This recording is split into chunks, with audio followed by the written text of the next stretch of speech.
going to ask it. Certainly more difficult to answer since it looks in the future. It's the old crystal ball, and you even said I yourself. think he'll play somewhere else. You do. You cut me off. You think he will not end his career as a Green Bay Packer, just like you? My gut tells me no. And I just think that if you're playing for now, as all the teams in the league will tell you they are, or most will tell you that. Some certainly are not. But Green Bay's one of them that should be playing for now. They don't draft any weapons, not just in the first round, but any weapons that can help immediately, to my knowledge. And that just sends a disrespect message to what I would think to Aaron Rodgers. He has every right to be disappointed if he is. Brett Favre. Thank you, Brett. On the Rich Eisen show, Brett Favre, who said that he talked with Aaron Rodgers and would not go into details, but said he was just surprised by the Jordan Love pick. And then Favre, before Rich Eisen can even ask the question, says he thinks Aaron Rodgers will eventually play somewhere else. Matthew Collar, Sage Rosenfels, it is Purple Daily, and Favre, the gift that keeps on giving to Minnesota, Sage. I didn't know if you mixed green and gold together, or is it yellow? I don't even know what the Packers' second color is, but you mix those two together. I didn't know that sometimes it ends up purple. And will this end up purple in 2 years? That pick really was something else, and we didn't get into it that much on Monday. But after Brett, of course, says those comments. This is a team that was in the NFC Championship game, right? Did I miss something 13-3, there? yep, an NFC Championship game. 13-3, NFC Championship game. It seemed like to me, and we don't know how things are, of course, in the building and practice and how Aaron is and whatever that relationship is between Aaron and Matt LaFleur, the head coach. But it looked like to us that, he was doing a lot of the things that that style of offense was asking for. They were going under center. It was a better product, very consistent football. They had the running game, and they were close. They got run up on defense. So if that's your issue as to why you didn't go to the Super Bowl last year, you're thinking defensive line. You're thinking defensive end, something to stop, that issue that they had last year in that championship game. We're not going to get run on for 200 yards again, and not be able to stop the run. Or obviously the wide receiver position, round one, you got to think. Deep draft, round 2, you got to think. And then just not even one in round 7. They didn't even like a free agent so much that, it almost makes it seem like they were trying to piss Aaron off. Yes. And listen, and I know Matt LaFleur. I've never asked him how his actual relationship, but I got to do a camp with him last summer in LA, and those questions came up. I've got a great story. We're in this locker room, and this is on. I'm sure I could probably find it, but I probably will put it out there. But they're in this school locker. We have all this video equipment. Matt LaFleur is doing a Q&A with about 25 high school quarterbacks, and it gets like an hour to do it. And they watch some film, but also they just talked. And I went in for the second half of it, film portion, but the second half of it, and it was sort of question after question about Aaron Rodgers. Mm-hmm. What's it like to coach Aaron Rodgers? What's it like what do you do when, he, makes an amazing play or when he goes off schedule or when he, this, that, and the other. And at some point he actually said, okay, any more questions? No more about Aaron Rodgers. Like that actually happened.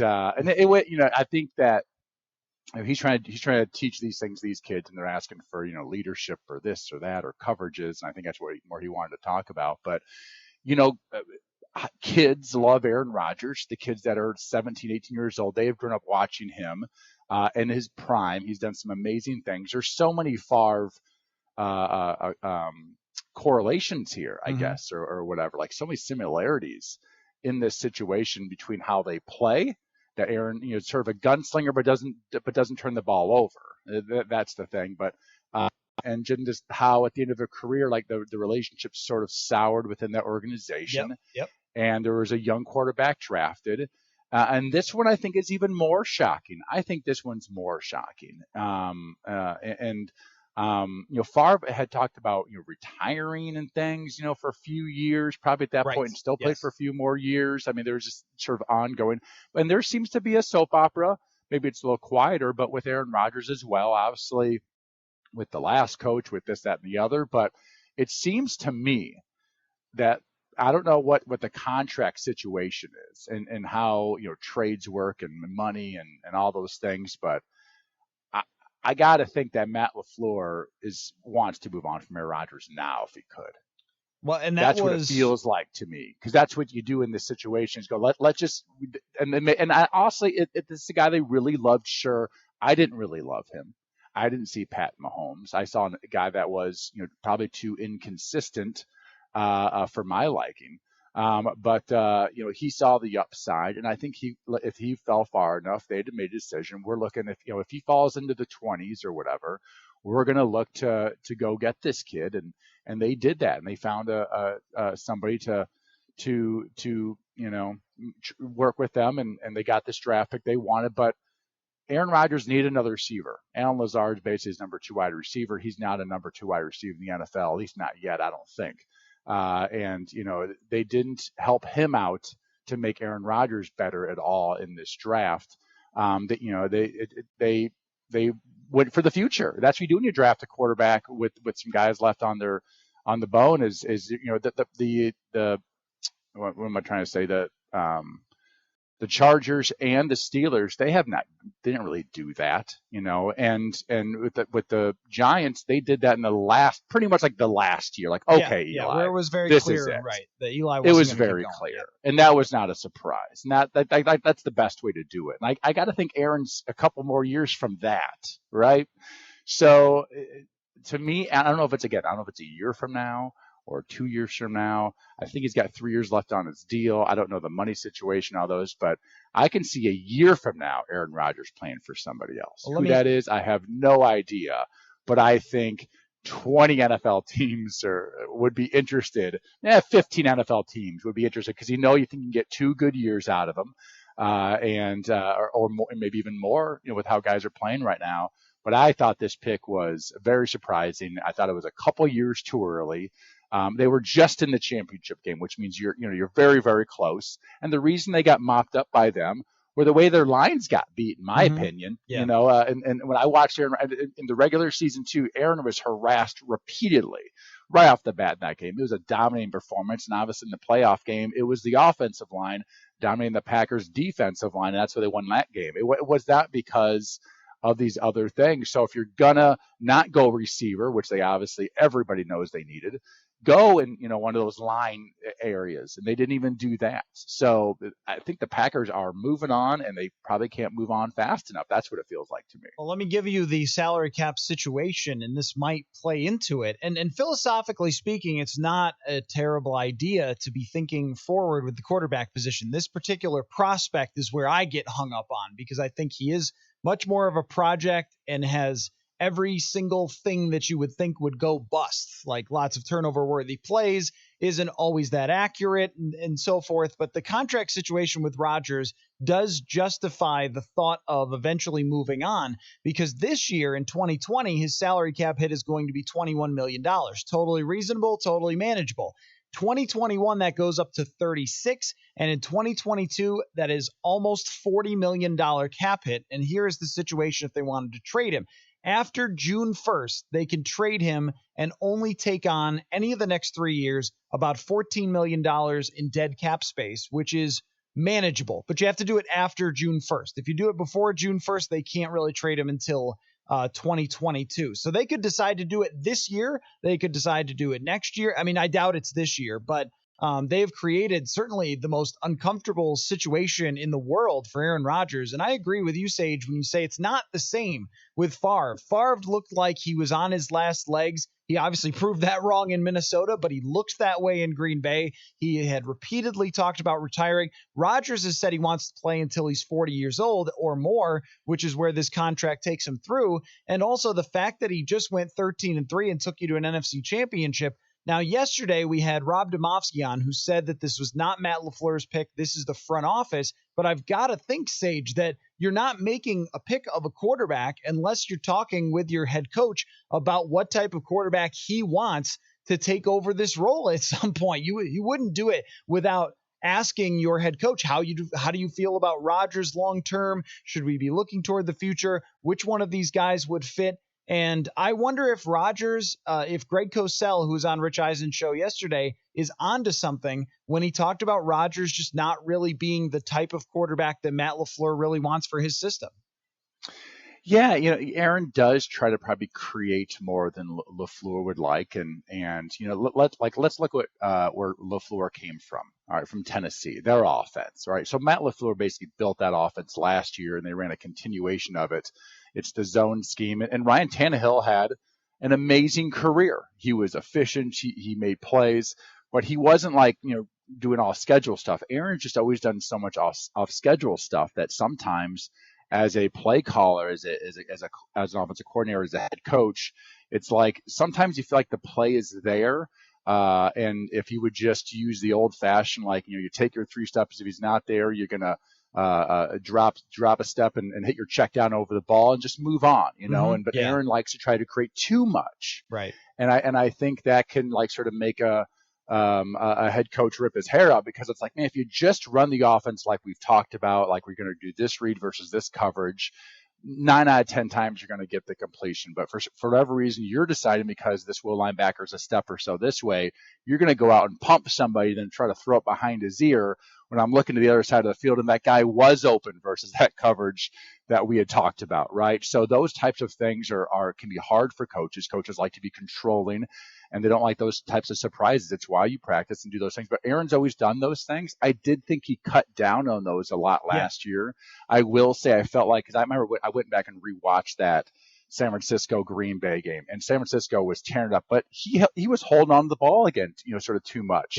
He does hold on to the ball. He generally does take a lot of sacks. He does a lot of good things too, and I think LaFleur is looking for a little bit more, consistency in those types of things. So he still rarely throws the football to the other team. He does take a lot of sacks, and I don't know.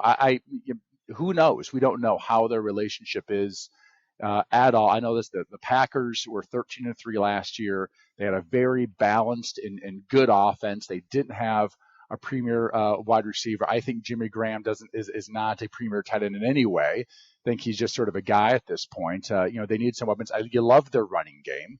Their defense was sometimes good, and obviously we saw in the championship game, not always great, but the whole thing is really something else. And I think we'll know a lot more, obviously, as the summer progresses. Well, I think that if you are the Vikings and you're looking at how things played out for the rest of the NFC North, while Detroit still has a very bad head coach, even if they had a good draft. And who did Detroit get? I didn't pay attention to everybody all that closely. Well, Jeff Okudah is a huge win for them, even though we knew that if you're a top 5 team, yes. you get the best corner. Like, that should be okay. You got an A+ in your draft. Good job, you top 5 pick. Right. It helps them. I'm not giving them credit for it, especially, but it is good for them. They also got DeAndre Swift, who is the best running back in the entire draft, which, I still think it might have been too high to draft one, but if you can get the best running back in the entire draft. So they got immediate impact players. They've signed some players in the offseason. I think they added Jamie Collins, so they've got more talent. But still, it's hard to believe in them until they change their coach. And then you have, Chicago, who's terrified of Nick Foles starting 16 games. And, Matt Nagy is still their head coach, so I'm not really convinced about them. They got a tight end, though. Yeah, they did. Chicago had 10 tight ends on the roster. And then they cut one named Dax. So now they have 9. Sorry, Dax, you're the odd man out. We're going to keep 9 of these. So they don't look like they know what they're doing really either. And when you sign Nick Foles instead of, say, like Cam Newton or Teddy Bridgewater, you're saying 9-7. That's what we're going for, everyone. 9-7. So we keep our jobs and we blame it on Mitch Trubisky. I did hear, now I'm thinking about this, talking to somebody in the Bears hierarchy, that they were going to try to run more under center zone, sort of like the Vikings offense. They went back and they saw the plays where they actually ran bootlegs and they actually ran play action, and Trubisky's numbers were way better. So we might see a little bit different style next year, but I don't see him ever getting that much better. He sort of is where he is at this point, especially in this offense. Yeah. So, I mean, that's the thing is you also have, if you were going to try to do more bootlegs and stuff with Trubisky, but then you signed a quarterback who is very much shotgun RPO, and that's where he succeeded when he was in Philadelphia. So I'm going to take a hit at some Bears coaching for a second here. Okay. That offense that Nagy likes to run is not, bootleg play action. It's, a lot of what Mahomes does. They do some RPO stuff and they spread it out and they run a lot of jet sweeps and whatever. So it's a different style. So when they try to do those things, and I watch their tape every single Tuesday morning, they do a Chicago radio show on Tuesday, and it's like they don't know the details. Mm-hmm. And I think playing for me, playing for Coobs, playing for Kyle, who are always, that offense is always the best in the league at, quarterback yardage outside the pocket, on pass plays down the field and blah, blah, blah. They know the fine details of it. And I watch Chicago do it. I'm like, oh, they don't coach it the right way. And I've seen it coached the right way and the wrong way. And they just don't. And so even when they do those plays, they're just not as crisp. They're not as clean. They don't fool the defense as much because they just don't know those details, because that's not Matt Nagy's thing. And so it's trying to sort of run the VHS copy of somebody else's offense. And so I don't know how good that will ever actually be, because I don't think they know the details of the bootleg game, because it's not Nagy's thing. So we have Chicago, seems like they're at best kind of a 500 or maybe slightly above team at best if things work out for them. Detroit, I still don't trust. And here you have the Packers, who I would have said, if they add Denzel Mims or Laviska Shenault or one of these playmaking wide receivers, they could actually be pretty dangerous next year, because they're just coming off of a really, really good season in Matt LaFleur's first year. And then what they do is they throw a firebomb on their own 13-3 team that just had, by the way, Pro Football Focus had Aaron Rodgers as the 8th best quarterback in the league. So even faded Aaron Rodgers can win 13 games and still be a top 10 quarterback. And your choice is to implode that with the way that you handle the draft, alienate your quarterback with the hopes that this guy, who's not a great prospect in Jordan Love, someday becomes something really good for you.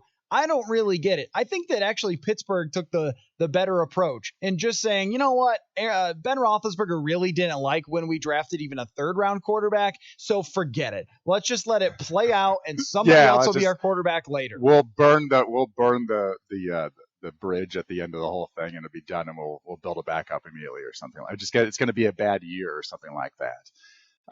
So I was looking at the Vikings and talk about Packers. You'd think they'd be in win now mode, as are the Vikings. Absolutely. Both playoff teams, both got advanced in the playoffs. The Vikings had needs, right? We talked about their needs incessantly for 3 months or something, did, yes. 4 months. And wide receiver, big need. Lost Stephon Diggs. They drafted wide receiver. Cornerback, obviously they need one, if not two cornerbacks in this draft. They go number 2 at cornerback. And they need a tackle. If they can upgrade. There was obviously the whole issue with the Trent Williams trade. That was a real thing. That legitimately was a real thing. Didn't happen. So they draft obviously the best tackle probably at that spot for them.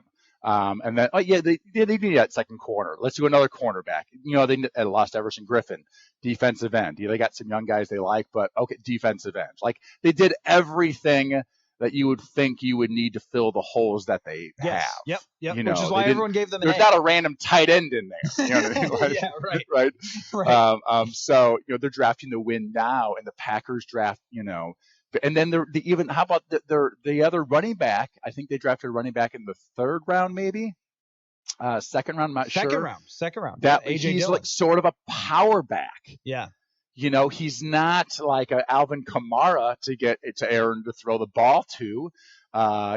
He's like a power straight ahead north and south runner that fits that offense. So it's like, that doesn't really help out. It does help out Aaron, but they ran the ball well with the other 2 guys last year. They had 2 running backs that I believe they liked.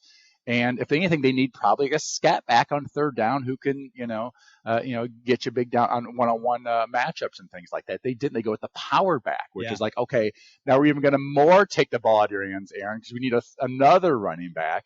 that's not a pass catching guy. So it was like that was like the stamp on the Jordan Love pick was like, okay, we really are going to take the ball out of your hands. Yes, now. If they had picked nothing but playmakers after that, kind of like Denver did. I mean, Denver went into this draft with Cortland Sutton, who's a great receiver, and they said, you know what, that's not enough. Let's get Jerry Jeudy. Let's get KJ Hamler. Let's fill this offense around Drew Lock so we can really figure out if Drew Lock can play. Because if he can't play with all these receivers, then we are going to need to get somebody else who can. And the Packers, in desperate need of playmakers that were all over this draft. There's guys in the late rounds that I like. There's guys like KJ Hill from Ohio State. I mean, when you're that good at the Senior Bowl in Ohio State, you could probably play a little. You're in the late rounds, and they still ignore you. So I guess my question is, coming out of this, I mean, we've got to look at the Vikings as the favorite for the NFC North, right? You have to think so. I think they improved their team tremendously in this draft. I really do. And these players have to work out. I watched, and I said to you, I'm going to watch tape on all these guys, and then we can talk about each one. And I'll just sort of go off of the various highlights and various plays I sort of saw and how they move, and you start looking at their length and how they might fit in the scheme. But there was a lot of players that I had to go through. And there were some guys I really did like their style in the later rounds, and some guys I'm sitting there going like, there's nothing I really saw special out of them. As an example, the defensive end, DJ Wanham from South Carolina. Yeah.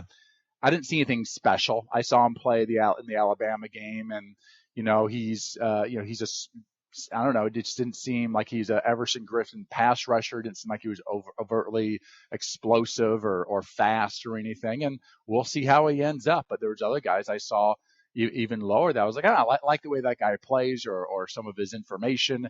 And I see why they picked him. And so, there's a lot of guys to talk about in this draft that, the Vikings definitely filled their holes.